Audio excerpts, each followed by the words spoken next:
أعوذ بالله من الشيطان الرجيم. بسم الله الرحمن الرحيم.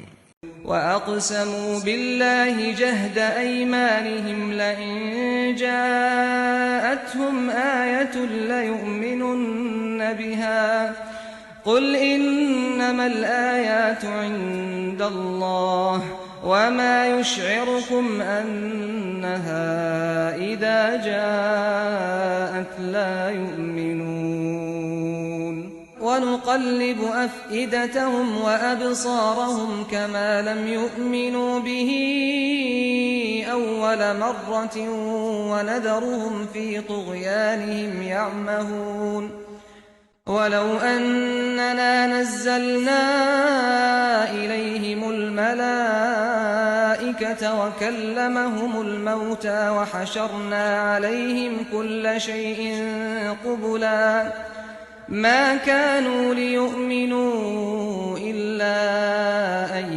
يشاء الله ولكن أكثرهم يجهلون.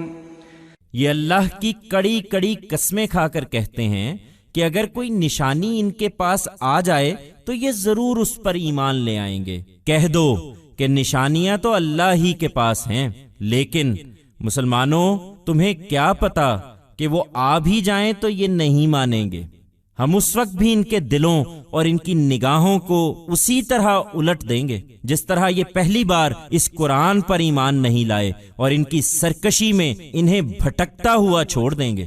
ہم ان کی طرف فرشتے بھی اتار دیتے اور مردے بھی ان سے باتیں کرنے لگتے، اور دنیا کی سب چیزیں ان کے سامنے گروہ در گروہ جمع کر دیتے، جب بھی یہ ماننے والے نہیں تھے، الا یہ کہ اللہ چاہے.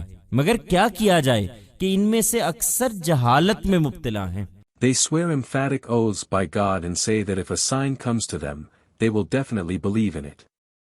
Say, signs are with God alone, but, Muslims, what do you know that even if these come, they will not believe? We at that time also shall turn away their hearts and eyes the way they did not believe in this, Quran, the first time, and shall leave them to wander in their rebelliousness. If we had even sent down angels to them, and the dead had also spoken to them, and collected in groups all things of the world before them, even then they would not have believed, except if God willed. But what can be done, as most of them are afflicted with ignorance?